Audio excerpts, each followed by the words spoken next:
Hello, and welcome to episode 18. 18.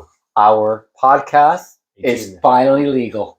Barely legal. 18. Depends on what you're talking about. It's true. Because really it was 2 episodes ago. 16. But it also depends on what you were talking about. I meant to vote, obviously. Okay. Rock the vote, baby. So, the Two Guys Talking Booze podcast, my boy Danny. My friend Ricardo. What do we got today? We're traveling to Peru now. Peru. Traveling to the Inca Empire. Love it. Inca Empire? Inca. Did they have an empire? I don't know if they had an empire. Of course they were an It empire. was an empire? Yeah. I thought they were just Incas, but okay, they got the Inca Empire. We have a pisco. It's called LaBlanco.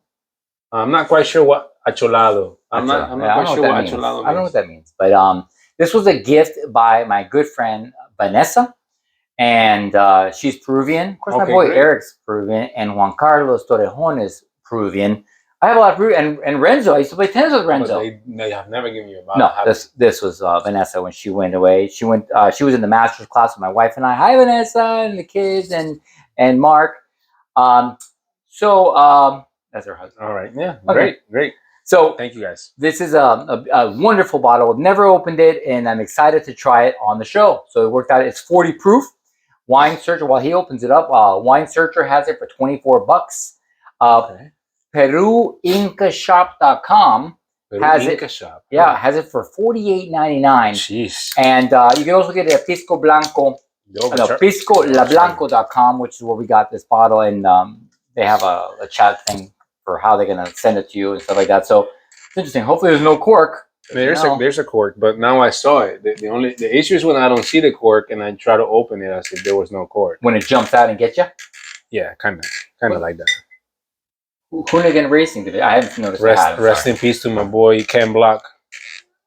All right. Well, so the Peruvian pisco is elaborated from the juice of the Torrentel, Moscatel, Italia, Abilia, and Quebranta grapes. So it's a bunch of grapes that's fermented in this thing called falcas. Oh, so it's like a wine then. It's like, I guess it's a wine, apparently. Beautiful. It's like a wine, right? It's wine. I mean, it's just based adjacent. It's from grapes. So it's really cool because it's built in these things called falcas, and they're made like in copper and gold, and they're flat topped, and like they're housed on at ground level. It's really an interesting process. I was looking through, going, "Wow, falcons are really cool." That's good. And they're housed in concrete and brick, and so they're very close to the stills and the heat source, and they put them together, and it comes out with this delicious liquid. So should be good. Yeah, we're good. And let me say something that I only thought that the pisco was drank as a pisco sour. Delicious. I mean, I've had the pisco sour. This Peruvian, I guess, cocktail. Yeah, I've never had an actual pisco before. So yeah, you can have it neat, or you can have it in cocktails. It's ideal to drink alone. Actually, it's it's a good accompaniment. Also in stews, in raisin sauce, they put this. So they use the pisco for a lot of stuff. So for cooking, as you can see, it is colorless, totally clear. Yeah, those are the dangerous ones. Yeah, you think they're water, and they're not water. So it should be good. So to the nose, it is pleasant with herbal loquat fruit and hay aroma. You get any of that? I'm not quite sure what hay is. Hay is what horses eat. Like when someone go, "Hey," and then you go, "Hay's for horses." Okay. Now loquat is an interesting fruit. I used to live off loquat in Coconut Grove. It does. Well, I smell the grapes, like grapey. It is grapish. So to the palate, we're going to taste a soft alcohol with good balance, slightly sweet, with a long finish with citrus touches. Ooh, I'm actually quite curious. I'm curious too. Like. So salud, because they met in Peru. I did look that one up. Salud and chin chin. They do the same thing. So let's do chin chin. Chin chin. Chin chin.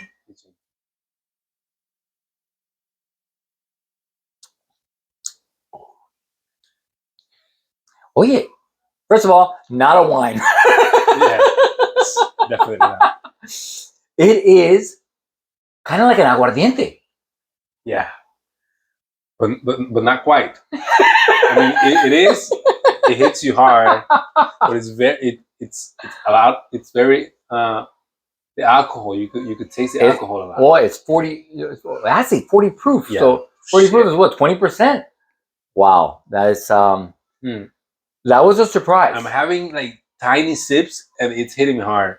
It's strong. No wonder why it's best in the cocktail. In a cocktail, sure. So this was a pleasant, a surprising. Well, we were thinking it was going to be like a wine. Everything that we read was that it was a soft liquor. Yeah, I thought it was going to be a little bit sweeter. More kind of like a dessert. It's I guess slightly sweet. You're right. When you see the sweet stuff, you think something like that. And it smells sweet. I mean, if you smell it, it smells as if it's going to be a nice. But it kind of kicks you in the nuts. It does. Sorry. Again, not a kid show, so we can say stuff like that. Dude, but you said nuts. There's nothing wrong with saying nuts. I'm not like last week. I'm like, dude, you look. I know you're tired. I'm fucking exhausted. Pretty exhausted. All right, so that's interesting. So, anything interesting facts about Peru? They eat. I mean, I'm surprised they don't make this with corn. I mean, Peruvians use a lot of corn. They do in their food. Stuff. Yeah, but or with guinea pigs, because they eat the guinea pig. Have you ever seen that? It's like a tailless rat. I mean, I'm sure. And they grill it. I would eat it. For real? Yeah, I would eat it. I mean, I don't know. And of course, there's Machu Picchu. I mean, is it barbecued?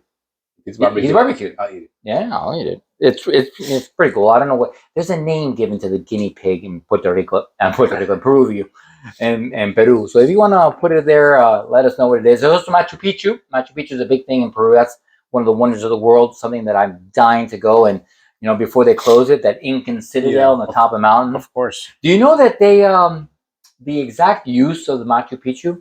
A mystery. They do not know what it was. I know it was good for defense and it was hidden. How many years ago was it built? Just like the pyramids. They don't know what the pyramids really were for. It was in the 15th century. So 1400. That's not that far. Not like the pyramids. Pyramids are 3,000 years old. Yeah, we're talking about thousands. Okay, well. But still, 1400, some time. 600, 700 years. And they built it up there. They don't know what it was for. And now they're going to limit the people that go up there because, they'll destroy it. They're destroying it. So, this is not something I'll drink straight up. If I come up with a cocktail, I'll probably buy it to use it for the cocktail. Next time you come over, we'll do a pisco sour. Yeah, and we'll see how we like it. We could do that. So this is really strong. If you're expecting something soft, it's strong. Yeah, it's not. I love how you can never hide his expression. When he doesn't like something. Yeah, what am I gonna do, man? I mean, if I was getting paid by somebody, I mean. Yeah. I'll probably try to fight my feelings. That's the whole purpose of the show. This is the beauty of America. Yeah, it's two guys talking booze, discussing the stuff, letting you know before you try, before you pick this up. Unpaid, but it's I like it. It's good. I don't love it, but I like it. I give it a finishing it. I mean, good for you, man. Anyway, thank you for joining our barely legal episode 18 of the Two Guys Talking Booze. We'll see you next week, and thank you for joining us. Take care, guys.